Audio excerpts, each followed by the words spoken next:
Hello bachcho, let's see this question. And question says, in a button cell widely used in watches and other devices, the following reaction takes place, right? So we have given this reaction, and now we have to calculate E naught and delta G naught for the reaction, and we have been given the standard reduction potential value for zinc and silver.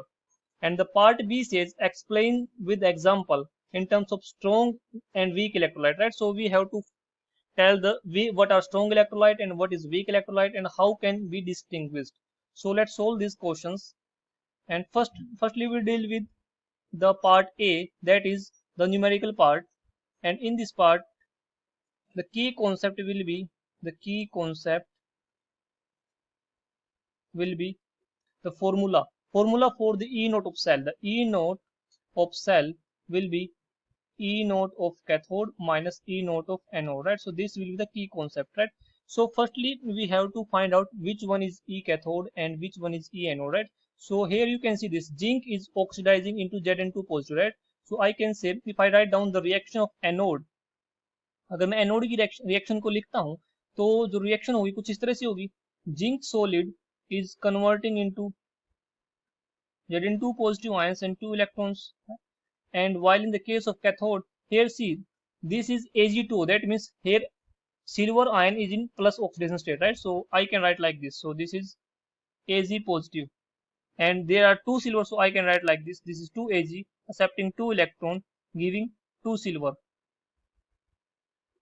right? So these are in solid state, right? So we are getting here 2 silvers.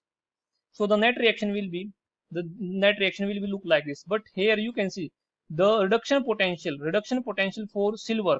The reduction potential for silver is like this. This is Ag positive to Ag will be, it is plus 0.80 volt, and for zinc it will be Zn2 positive to Zn is minus 0.76 volt, right? So this is 0.76. So we have to find the E naught of cell. It is very easy. देखो E naught of cell कैसे निकाल लेंगे? E naught of cathode minus E naught of anode. और anode और cathode का reduction potential की value कौन सी है? कैथोड की रिडक्शन पोटेंशियल की वैल्यू हमको ये गिवन है, तो यहाँ से हम इसको लिख लेंगे. तो कैथोड की रिडक्शन पोटेंशियल की वैल्यू जो निकल के आएगी हमारी, वो कितनी है जो गिवन है डेटा में, वो है 0.80 माइनस, और एनोड की कितनी है रिडक्शन पोटेंशियल की वैल्यू माइनस 0.76. सो यहाँ पे हम लिख लेंगे माइनस 0.76. ठीक है, तो यहाँ से हमारे पास ई नोट ऑफ द सेल कितना आ जाएगा, ये आ जाएगा, इसको हम करेंगे तो ये आ जाएगा 1.56 वोल्ट. सो ये तो आया हमारा क्या, E naught of the cell. E naught of the cell, इसको मैं हाईलाइट कर देता हूँ. ठीक है, और अब हमको क्या निकालना है? अब हमको निकालना है delta G of the reaction, delta G note निकालना है. ठीक है, अब डेल्टा जी नोट निकालने के लिए हमारे पास फॉर्मूला क्या होता है? डेल्टा जी नोट निकालने के लिए क्या फॉर्मूला होगा? Minus n F E naught of cell. और यहाँ से देखो, यहाँ से क्या है, कितने इलेक्ट्रॉन का चेंज आ रहा है? 2 इलेक्ट्रॉन का चेंज आ रहा है. इसका मतलब यहाँ से मैं बोल सकता हूँ कि जो एन की वैल्यू होगी वो हमारी कितनी होगी? 2 होगी. और हमारे पास जो एफ होता है वो फैराडे कांस्टेंट होता है, वो उसकी वैल्यू कितनी होती है? 96500 कूलोम्ब पर मोल होती है इसकी वैल्यू. और ई नोट ऑफ सेल की वैल्यू हमारे पास कितनी निकल चुकी है? 1.56 वोल्ट निकल चुकी है. ठीक है, तो इसको कैलकुलेट करते हैं. देखो अब हमारे पास क्या है, ई, राइट. सो यहाँ पे मैं लिख लेता हूँ delta G, right. So let me raise it.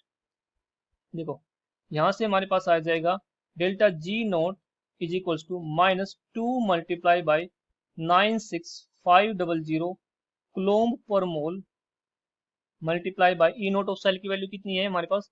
1.56 volt. ठीक है, तो यहाँ से जब हम इसको कैलकुलेट करेंगे तो delta G note of the reaction कितनी आ जाएगी हमारे पास? इसको मैं कैलकुलेट करता हूँ तो ये वैल्यू आएगी माइनस 301080. ये आ जाएगी जूल पर मोल. क्योंकि हमको पता है 1 ये हम बोल सकते हैं ना कुलोम पर मोल है ना ये, तो ये कुलोम वोल्ट किसके इक्वल होता है? 1 जूल के इक्वल होता है.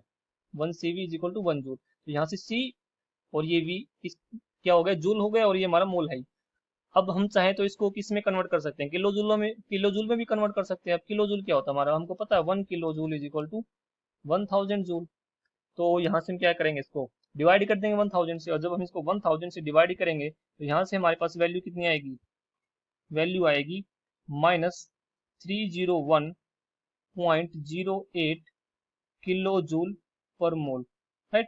So this is the delta G for the reaction, right? So this is the delta G for the reaction. Now come to the second part.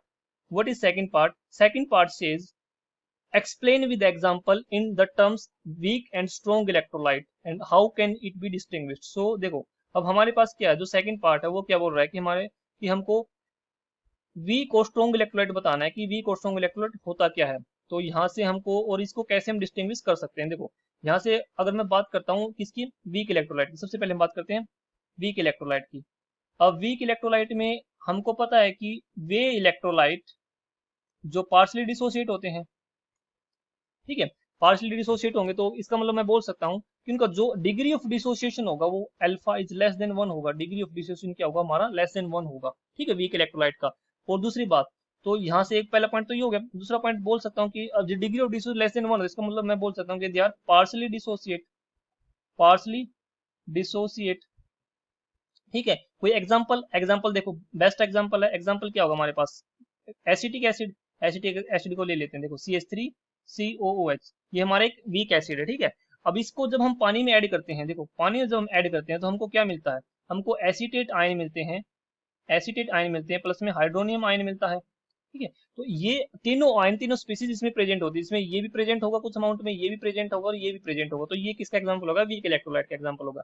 इसी तरह अगर मैं बात करता हूँ किसकी, स्ट्रॉन्ग इलेक्ट्रोलाइट की, किसकी बात करता हूँ, स्ट्रॉन्ग इलेक्ट्रोलाइट, देखो जो हमारा स्ट्रॉन्ग इलेक्ट्रोलाइट होगा वो क्या होगा, वो कंप्लीटली डिसोसिएट हो जाएंगे, स्ट्रॉन्ग इलेक्ट्रोलाइट हमारे क्या हो जाएंगे, कंप्लीटली डिसोसिएट हो जाएंगे। तो उसका मैं बोल सकता हूँ कि जो उनका अल्फा होगा यानी कि डिग्री ऑफ डिसोसिएशन होगा वो हमारा क्या होगा, 1 होगा, और मैं बोल सकता हूँ कि they are 100% dissociate, 100% dissociation, dissociation इनमें क्या होगा, 100% डिसोसिएशन होगा। इसका एग्जांपल क्या होगा, एग्जांपल देखो, एग्जांपल इसका मैं बोल सकता हूँ कि हमारे पास NaCl है, अब जब उसको ये किसमें, सॉलिड स्टेट में है ना, तो इसको हम पानी में डालेंगे यानी कि वाटर में इसमें वाटर ऐड करेंगे तो ये क्या होगा हमारा, ये यहाँ से हमको मिलेगा Na पॉजिटिव एक्वस फेज मिलेगा, क्योंकि जो वाटर मोलिक्यूल इसको सराउंड कर लेंगे, और साथ में हमको क्या मिलेगा, क्लोराइड आयन मिलेगा। देखो ये अब ये पूरा क्या हो चुका है, डिसोसिएट हो चुका है। तो इसलिए हम इसको बोल सकते हैं कि NaCl हमारा क्या है, स्ट्रॉन्ग इलेक्ट्रोलाइट है, और ये हमारा जो CH3COOH है यानी कि वीक एसिड, जो एसिटिक एसिड है, ये कैसा वीक एसिड है, तो वीक इलेक्ट्रोलाइट हो गया। इसको कैसे वो कर सकते हैं, हम बोल सकते हैं कि ये इसको कैसे डिस्टिंग्विश करेंगे, अगर हम इसकी कंडक्टोमेट्रिक टाइटेशन करें तो जो हमारा वीक इलेक्ट्रोलाइट होगा, यानी कि मैं बोल सकता हूँ कि जो हमारा वीक इलेक्ट्रोलाइट में जो की वीक कंडक्टिविटी आएगी वो कम आएगी, तो और स्ट्रॉन्ग इलेक्ट्रोलाइट की जो कंडक्टिविटी है वो क्या आएगी, ज्यादा है, क्योंकि यहाँ पर कंप्लीट डिसोसिएशन है, यहाँ पर नंबर ऑफ आयंस ज्यादा है जबकि यहाँ पर नंबर ऑफ आयंस कम है। तो मैं बोल सकता हूँ कि इसका जो आयटा आएगा, आयटा भी अप्रोक्सीमेटली यानी कि स्ट्रॉन्ग इलेक्ट्रोलाइट के लिए क्या होगा, 1 आएगा, ठीक है। तो क्योंकि यहाँ पे कंप्लीट डिसोसिएशन है ना, अगर मैं दो बाय जैसे कि NaCl है, यहाँ NaCl में कितने आयंस है, 2 आयंस है, तो 2 आयंस के लिए यहाँ पर आयटा की वैल्यू कितनी आ जाएगी, 2 आ जाएगी, ठीक है।